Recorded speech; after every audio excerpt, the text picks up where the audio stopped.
We're going to call this meeting to order. Madam Clerk, roll call, please. Mr. Ritchie. Present. Mrs. Bailey. Here. Mr. Palmer. Here. Mr. Honeycutt. Here. Mr. Campbell. Here. Mrs. Garner. Here. Mr. Johnson. Here. Mr. Edwards. Here. Mr. Sturdivant. Here. Thank you, Madam Clerk. Is there a motion on the floor to amend the agenda? Mr. Chairman, I would like to make a motion to remove action item A, number 4, action item A, and enter it for information only for tonight. There is a motion from Mr. Edwards to change action item 4, which is action, change that action item to information only. Second. We have a motion from Mr. Edwards, and we have a second from Dora Garner. Roll call. Mr. Ritchie. Yes. Mrs. Bailey. Yes. Mr. Palmer. Yes. Mr. Honeycutt. Yes. Mr. Campbell. Yes. Mrs. Garner. Yes. Mr. Johnson. Yes. Mr. Edwards. Yes. Mr. Sturdivant. Yes. Thank you, Madam Clerk. Item 3, budget work session. Mr. Nichols. Thank you, Mr. Sturdivant. Members of the board, as you know, we are entering into the time of our preparation of the 2016-2017 budget. The process has been a long one because there's been a lot of information that we have had to find and rebuild from this year's budget in order to be able to prepare for another year's budget. And along the way, I have had a team here in our central office, primarily consisting of Ms. Pfeffer and also Dr. Majette. But we've also had some representatives from the schools that have come and been a part of this, and we had the services of Mr. Ray Watson, who has been an expert in financial matters with other school divisions that is now available as a consultant.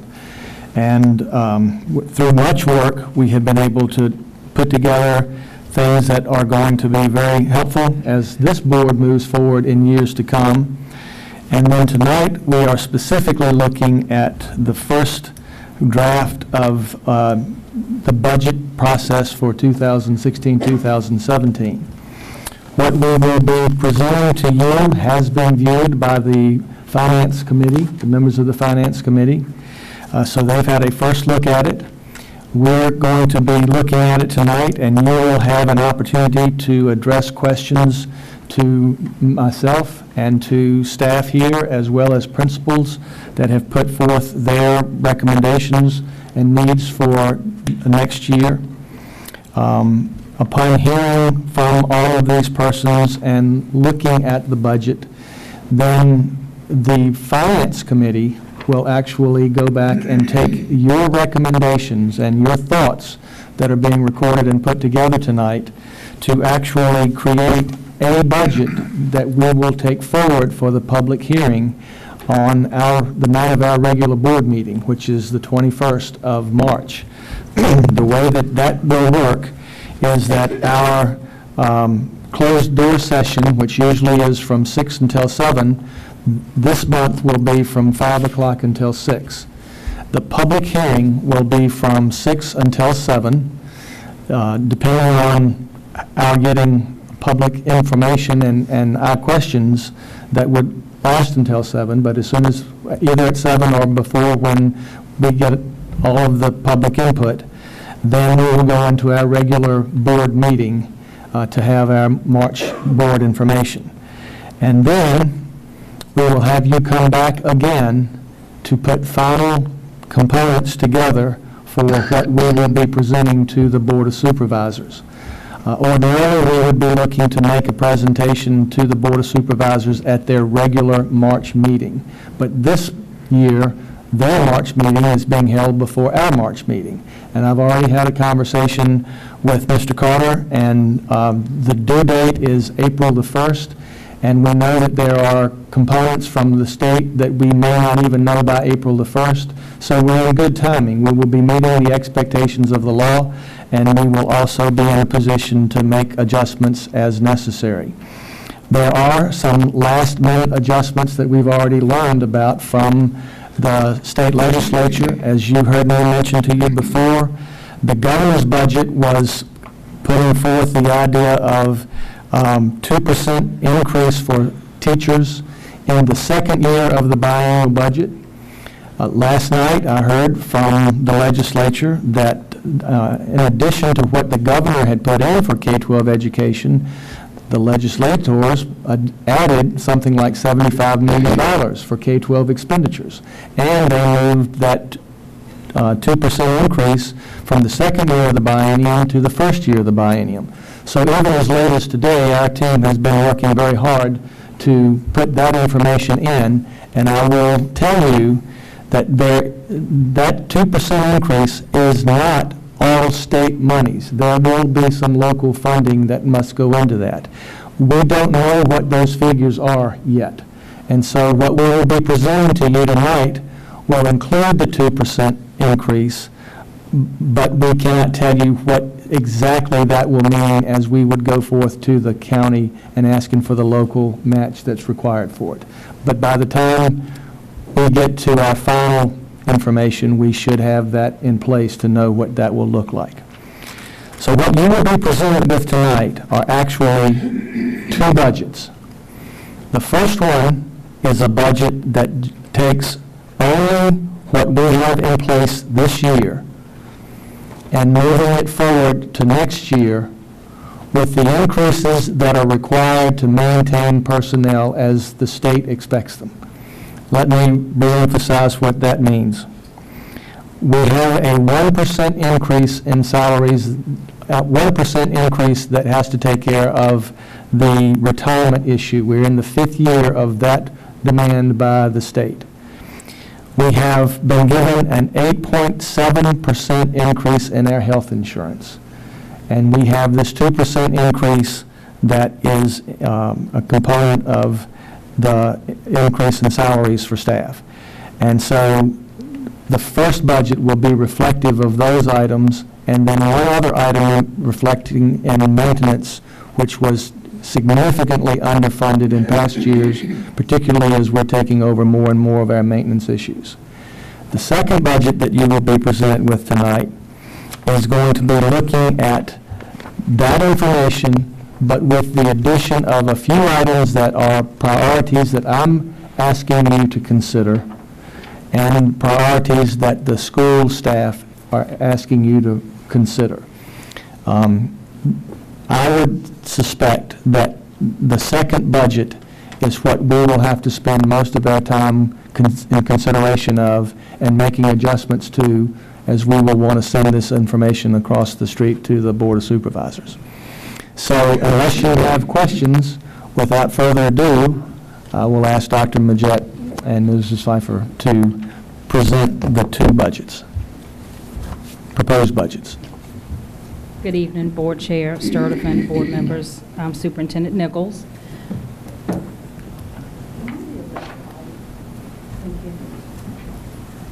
As Mr. Nichols mentioned, this is, if you're looking at the green columns there, that's option 1, and that's looking at all of our existing staff that we have in place right now. And with maintenance, in the years past, maintenance has been at $80,000 a year, which we've gone over that for the last few fiscal years. We moved that to $200,000. But with those changes there, you'll see where, for example, if you look at that first line, regular elementary instructional salaries, with option 1, it is an increase of roughly $440,000. So as you work through this document, and as you look through, you will see with option 1, again, it's just rolling those same personnel over. And if you scroll down, Brooke, because I think the biggest thing on this one is to see the bottom line. We did add in the 8.7% health insurance increase, so that we didn't charge that to the employee. We did include this on the county portion of the budget, so that was a significant increase as well, not for the health insurance, but in terms of the budget, and particularly for all of those options, as Mr. Nichols indicated, it does present a 3% increase, actually, because you have the 1% required VRS and the 2% that's required by the governor. So looking at option 1, you'll see there that where it says total fund 1, we not including federal or school food or anything like that tonight. We just are looking at what we would need locally. You'll see there it's roughly $2.3 million in the increase just to fund the 3%. However, as Mr. Nichols stated, we have not found out what the state plans to provide us in terms of revenues that would definitely decrease that sum. I don't believe that roughly, when we talked about 450,000, roughly, we were looking at maybe a $450,000 increase in revenues, which would probably shave that number down maybe 1.9 million, 1.8 million in addition. So that's option 1 for the budget, and that's all existing staff again. Now, I do want to interject. Yes. The 2% raise is something that is being presented to school divisions throughout the Commonwealth. I don't foresee many school divisions turning that money aside because of the local match that's going to be required. I don't see it being a huge local match that has to be put in.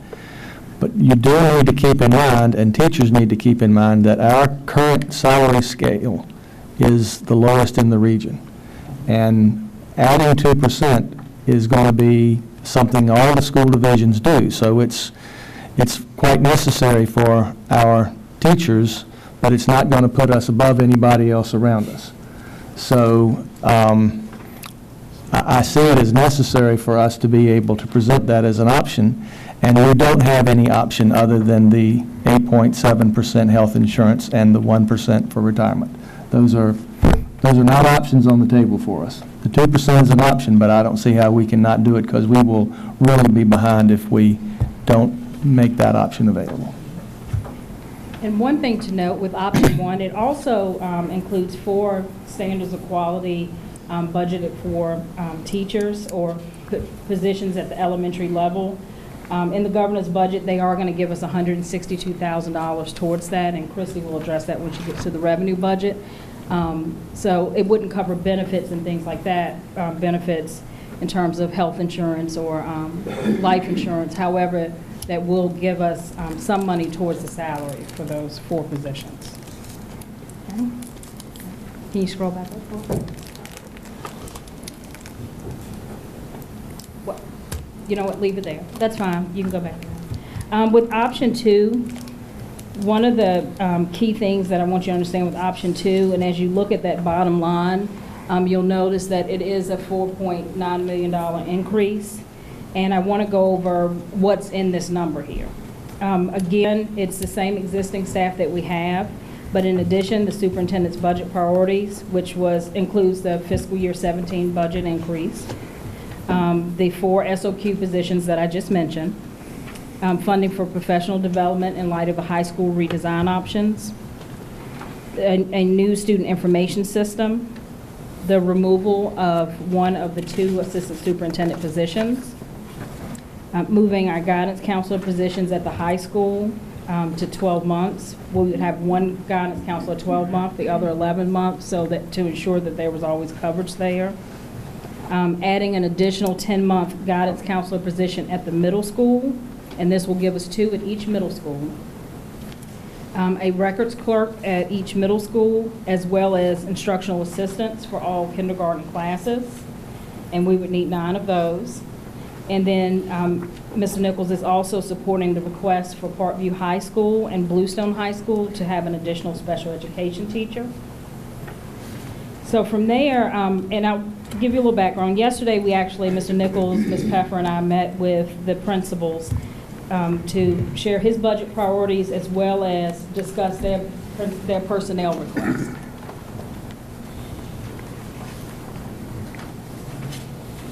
If you'll see the top of your paper will say principal personnel request.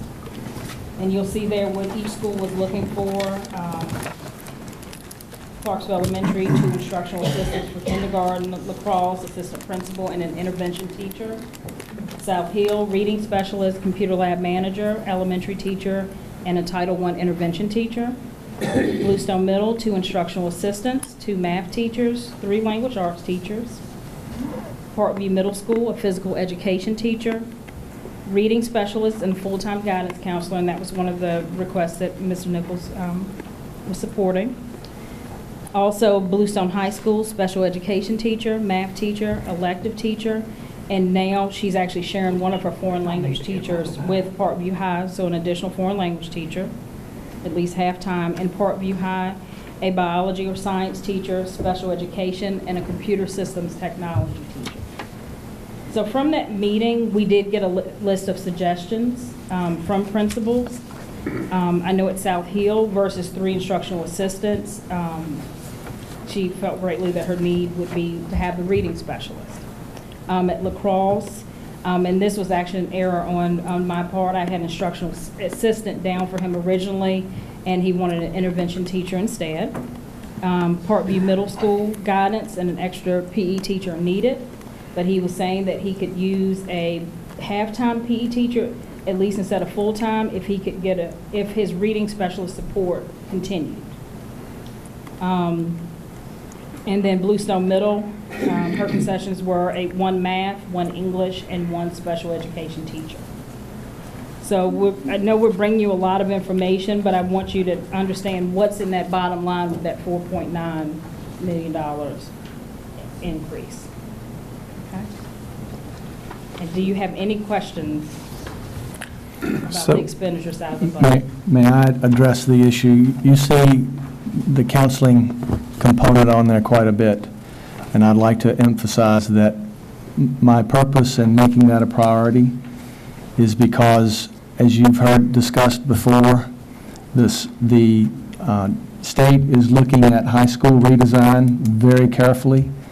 I am actually going as one of only 5 superintendents, I think it's 5, in the state at the request of the Board of Education and the state superintendent to look at the graduation requirements that they're looking at changing coming up. And the career literacy piece is becoming very, very important.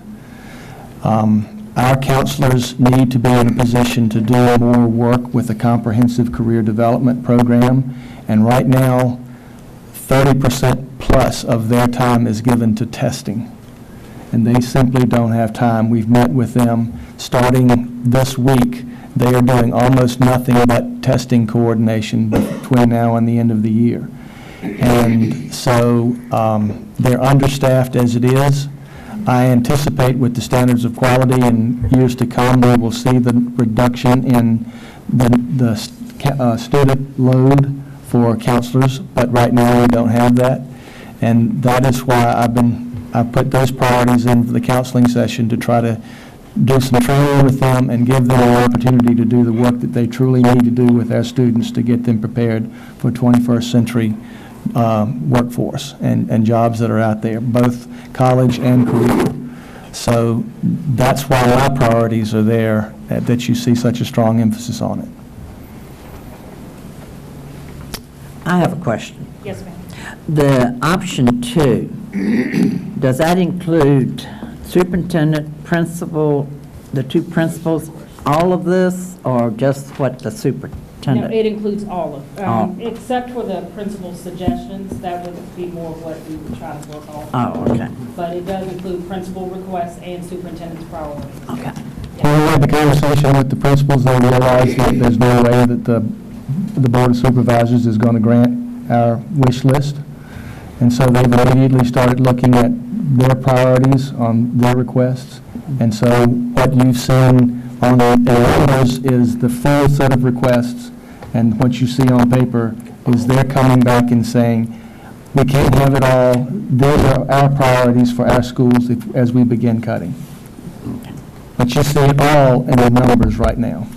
So that was my question. The $4.9 million encompasses all of this, your request and their request? Yes. Okay. We think that's the way to start cutting, is by seeing everything and then begin moving it out. And their suggestions is their suggestions for reductions. Right, Not they're- additional Right, suggestions. This is what they're, they're willing to give up to get this. well, they know they might have to give up more than that, but that's what they're saying their priorities are. Okay. And if you have questions of them, you certainly, they're here tonight to answer those questions. Actually, that sheet is not what they'd be, well, sort of what they'd be willing to give up. They're basically saying, instead of getting, if you're going to give us, for example, South Hill, you're going to give us 3 instructional assistants in kindergarten, I'd prefer to get a reading specialist in place of those positions. Okay. So it's sort of their concessions. I have a question. And you may not have the answer tonight. Okay. What is our percentage of children leaving the elementary schools, moving to the middle schools that are reading at grade level? Because when I look at this, I see South Hill Elementary School doesn't need any kindergarten instructional assistants. In Bluestone, and then Parkview Parkview. Middle, they'd rather have a PE teacher and a reading specialist. So then when I go to the other end of the county, I see the schools over there seem to want the instructional assistants to probably boost reading. So I'd like to see the percentages moving from into the 2 middle schools and what those, we did this years ago. We used to ask that every year, and the answer to that question was a little embarrassing. So I want to make sure I have you correct. The percentage of children reading on grade level when they leave in elementary, heading to middle school. Right. And the reason is, the problem we used to have years ago, and this is to the new board, is the middle schools would say, well, the problem we have is the kids coming up to our level are not prepared. And then when you get to high school said, well, they're not prepared. So it had to start at kindergarten, and that's the only reason I bring that up. If we could get that percentage, it would kind of tell us where we are. Okay. So, And- Mr. Edwards, are you asking about last year's numbers? Because this year's numbers are not going to be complete. Right. I mean, we'll know, I guess maybe after Christmas, they may have done another reading assessment on 5th graders, but typically I guess that would be done again at the end of the year. You understand what I'm saying? Well, last year will tell you just about the Last same, I mean, it's going to tell you the same thing So every last year. year's numbers, Yeah. basically what. It's going to be about the same, I would It's going to be about, assume. it should follow suit, because I know if you go back 12 years, every year it followed suit, that you could almost see what was happening at middle school by what happened at elementary school and so forth. So it's just a question that I'd like to know. That was one of my questions as well. I would like to address Parkview Middle School principal, not teacher. Why do you feel that that's not a necessity as far as that reading specialist is It concerned? is a necessity. However, when I'm looking at what I need to make each year work, right now we have 2.5 gym teachers. I have an average of 200 kids per grade, and every 6th and 7th grader has to take PE. This year's 6th grade was 230 kids. If I divide that by 2, I've got over 100 kids in the gym at one time taking PE. So the reading specialist is something I would love to have. However, we were at 73% last year. The accreditation is 75. We made great gains last year. We've done some things this year to work with that. I work with Ms. Boswell, and she's great, and she helps out as much as she can, so I have some support. So if I don't know how I'm going to do at the end of the year, I have high hopes for how we're going to do, because we made some great changes. But I'm also looking at how do I function in the year, and how do I make sure that I have kids safe and a correct supervision and that type of thing. So the PE position, the halftime PE position, was more for the everyday.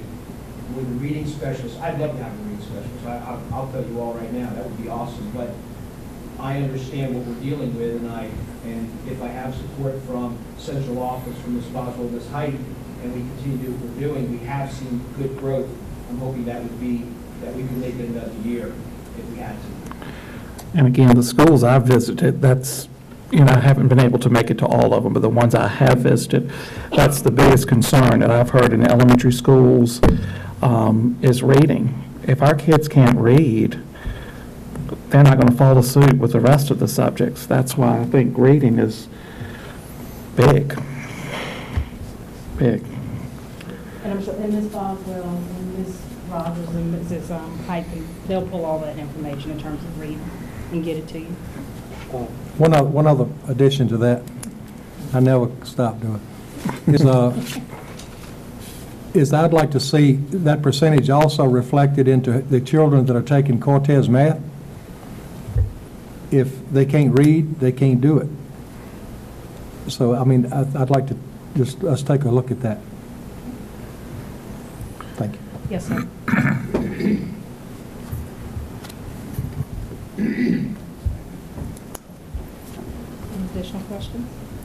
Any board members have additional questions for Dr. Majette? I have a question for, I have a question for the Bluestone Middle principal. Hi, how are you?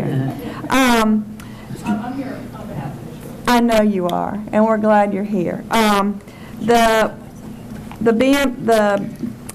Bluestone Middle, in your personnel requests were 2 instructional assistants, 2 math teachers, and 3 language arts teachers. And is that because your class sizes are too large? It is also a bubble of kids that are coming up that need collaborative inclusion assistance. So we can either facilitate that with instructional assistants, or we can add another class. And because we are just on that bubble, we're just needing to gain that 2% in our language arts, that's really what the need is.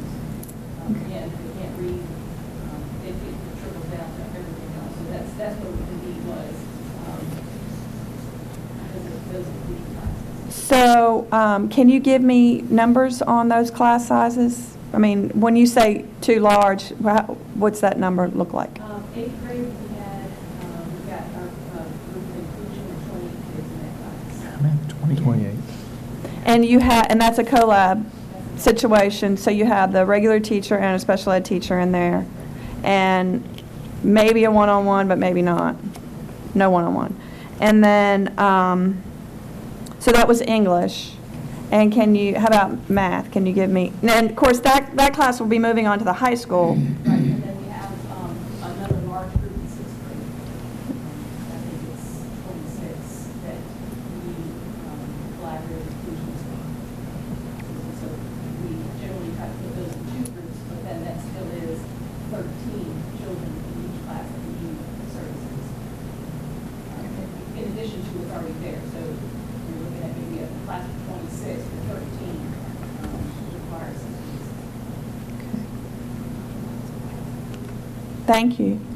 If I could say too, Bluestone Middle School is also a school that over the past few years has lost, a lot of core teachers due to budget constraints. So they've lost some, so she's trying to gain some. Thank you. Is that because of pay or Well, competitive salaries? Is that the reason some why? of that, but it comes from the federal budget, not the federal budget, the local budget and the state budget that we get. And when we take our budget across the street, sometimes we don't get what we need, so we have to go in and shave all things. And I know her school has lost staff members over the last few years. So she's trying to regain some of that back. Are there any other questions for Dr. Majette or any of our other Okay, I ask a principals? quick question for Bluestone Middle. Again, sorry to pick on you. You won't come back again. We have this one list, which is the personnel request, and then we have the priorities. You have special education teacher as a priority, but that's not on a personnel request. I can actually speak to that. Okay. That was initially Mrs. Shores, and I had a conversation with her yesterday. Initially, she had requested 8 teachers, 8 additional teachers in the 2 assistants. So when we had talked back in January, and she said, well, I can reduce that to the 5. Well, as the conversation went yesterday, And I actually talked to her again on the phone yesterday evening, and she said, you know what? I'd rather have the sped teacher. So these are my concessions. She wanted to go back to that original list of 8 that we had originally discussed, and that's why those 2 lists look different. Yes, sir. I'd like to go back and address Parkview Middle. I realize that reading is very, very important, but I just want you to know that I feel your pain when you start talking about putting all of those students into that small gym and trying to control them and give them quality phys ed or physical education. It is a difficult thing. So I just want to let you know that we're not sitting here saying that your need is something far-fetched.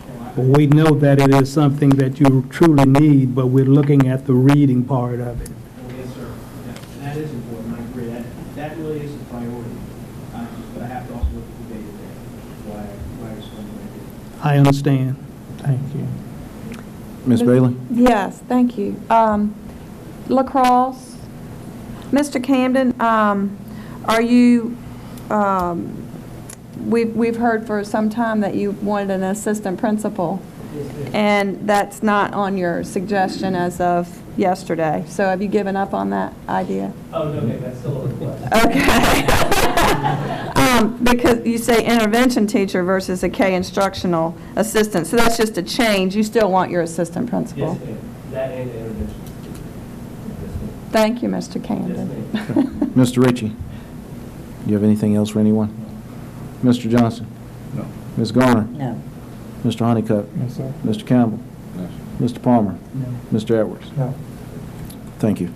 Thank you. Ms. Pfeffer will now present the revenue budget.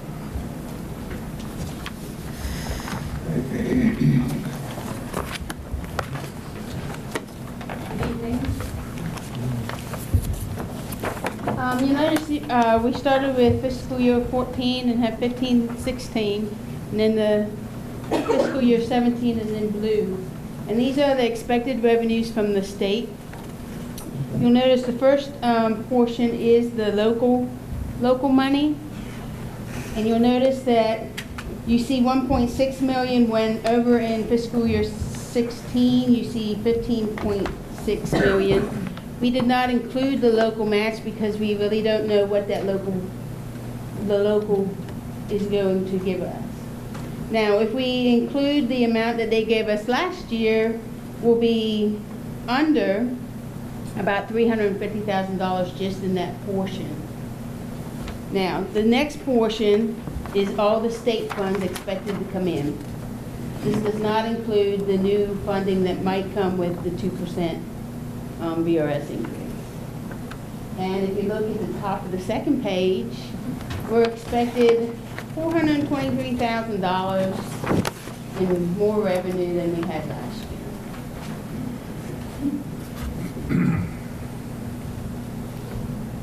Any questions? Is that you? Huh? Mr. Honeycutt? No, I don't have any. Mr. Campbell? I have one. Y'all were talking about earlier that all of this included the 8% health insurance.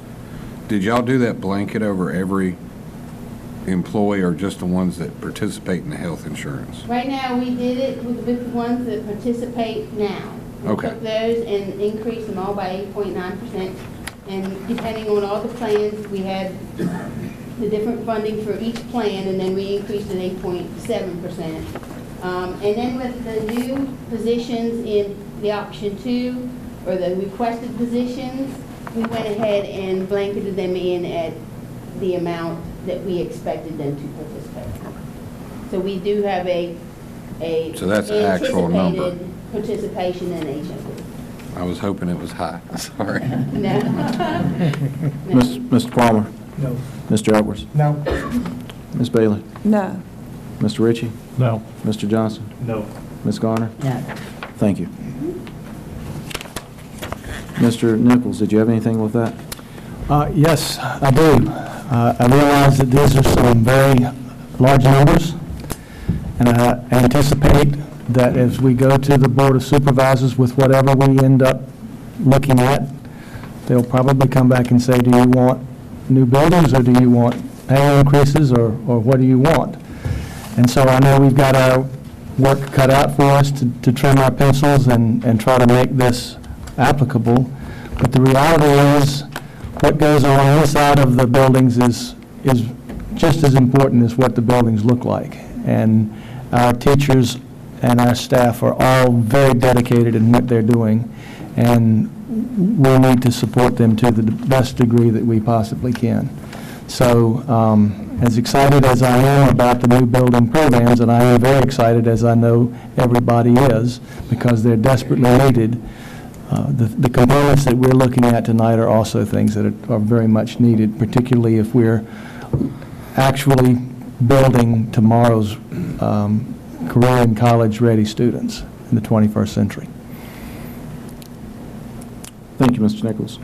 Is there any other information that's going to be presented tonight on the budget? Not unless you have questions now. Okay. Mr. Campbell. I always hear that space is a problem. Is there current space for these extra teachers, or is that something that we have to remodel or pull a trailer in, or? To my knowledge, the biggest question about space is at Parkview Middle School and Parkview High School, where we're overcrowded already. And the overcrowdedness has been verified by all of the studies that we've done with the new building construction, and we'll be learning more about that. They found a place to put people that they need to do the work that needs to be done. And so that's the best I can tell you right now. Even in trailers that are 50 years old, we find a place to do what needs to be done.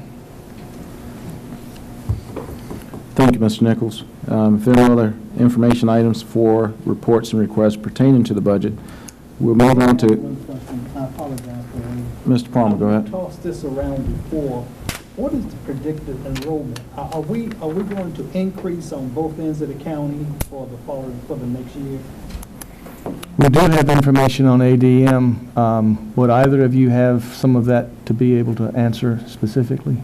No, not all Mr. Nichols, if not, we can put that on the agenda for our regular scheduled meeting. Right. The projections.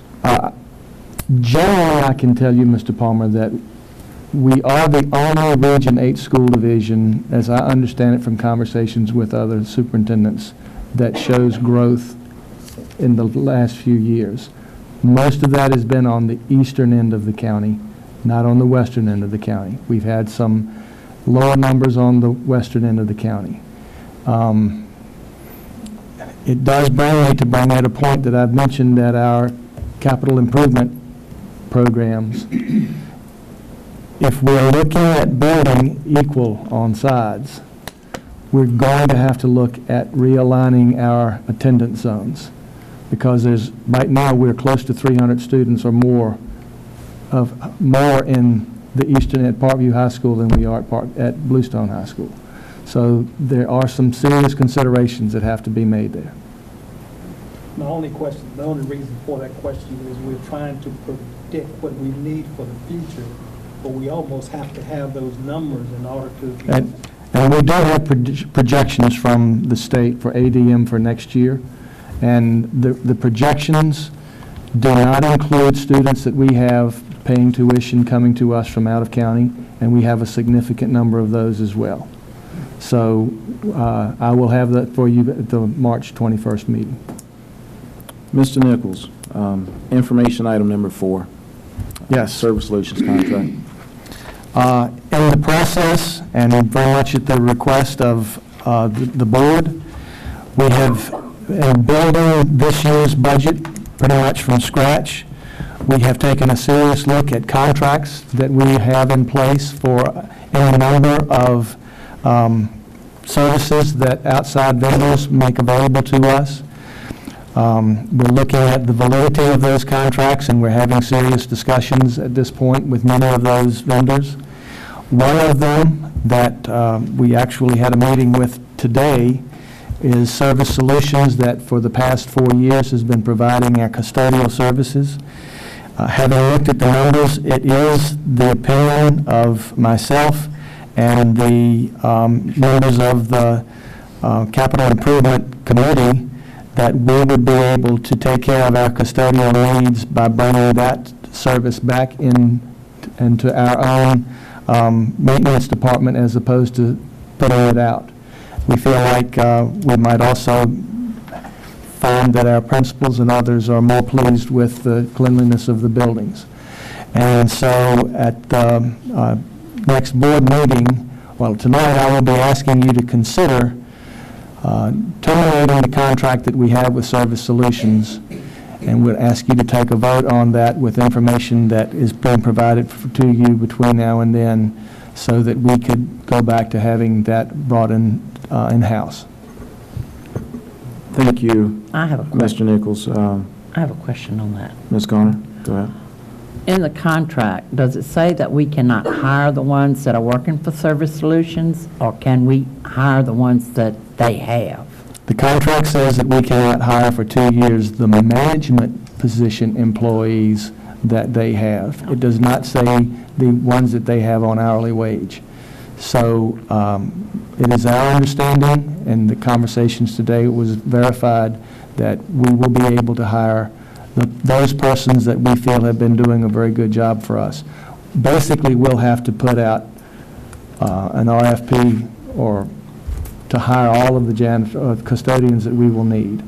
And they will all have to apply, but we have an idea of how we will fill those positions. Okay, thank you. Ms. Bailey, do you have any questions about the information that's been presented? On Service Solutions? Yes, ma'am. I do not. Mr. Ritchie? No, sir. Mr. Johnson? Mr. Honeycutt? Mr. Campbell? No. Mr. Palmer? All right, Mr. Edwards? No. I have one more. Ms. Garner? I'm sorry. What about the equipment? Yes. Do we have the equipment, or are we going to have to buy all the equipment again? Mr. Edwards, would you like to We have? already own the equipment. We have paid for that. That charge was charged to us in the beginning of the contract, and it's amortized over a 5-year period. We're in the 4th year, so we already own most of the equipment, and so we don't need any equipment because they don't have any. It's ours. Okay, thank you. Okay, that brings us to the end. I'd like to thank Dr. Majette, Ms. Pfeffer, directors, principals. At this time, do I have a motion that the school board meeting be adjourned? No, I just bring your attention to one other thing I thought you were going to go around. That's not on here. No, that's not on the agenda, but go ahead. I just wanted to bring your attention that Ms. Alva has been doing an outstanding job recruiting the teachers that we feel that we will be needing next year. And as a part of her program, putting that information together, she's created two very good handouts for all potential teachers that we have, and I've given each of you a copy of them. And I think what you'll be most proud of is that there's a very high-tech option that they can scan and get to the website to be able to see much more information about our counties. Mr. Nichols, you are correct. That is not on the agenda. However, because this is the first phase of our budget, it can be appropriate that each board member have an opportunity, if you would like to say something prior to adjournment. Ms. Bailey? No. Mr. Ritchie? No, thanks. Mr. Johnson? Ms. Garner? No. Mr. Honeycutt? The floor is yours. Thank you. Special thanks to both Christies. I was able to come up one day for about an hour and sit in there and watch what they were doing. And I was crazy by the time I left looking at all those numbers. So I know I can speak on behalf of the rest of the board and Paul as well. Thank you for an outstanding job at getting us where we needed to be. Thank you. Mr. Campbell? No. Mr. Palmer? No. Mr. Edwards? Yes. The floor is yours. And I was going to thank them too. And after being involved in some of these meetings with the different committees, it amazes me the talent that we have, because today when we were trying to put numbers together, and we could just ask for numbers and they'd go in and in 10 minutes come back with things that were 3 and 4 years old as far as salaries and things of this nature, even our payroll department. I mean, it's just, everybody is working together so well that it just amazes me. And we hadn't had this collaboration in a long, long time, and it really is nice when you can come in, ask the superintendent for something, he calls somebody in and asks them for something, and 10 minutes later, they're back with it. It's not, we don't have any more of this, I'll look into it and get back to you next year. And it's just amazing. So I just want to commend the superintendent and the rest of this total team from transportation, maintenance, and everybody else. It's just great. Thank you, Mr. Edwards. Board members, thank you for your attendance and participation. At this time, do we have a motion that the school board meeting be adjourned? So moved. We have a motion from Mr. Honeycutt and a second from Ms. Garner. Madam Chair. Madam Clerk, roll call. Mr. Ritchie? Yes. Mrs. Bailey? Yes. Mr. Palmer? Yes. Mr. Honeycutt? Yes. Mr. Campbell? Yes. Mrs. Garner? Yes. Mr. Johnson? Yes. Mr. Edwards? Yes. Mr. Sturtevant? Yes. This meeting is adjourned.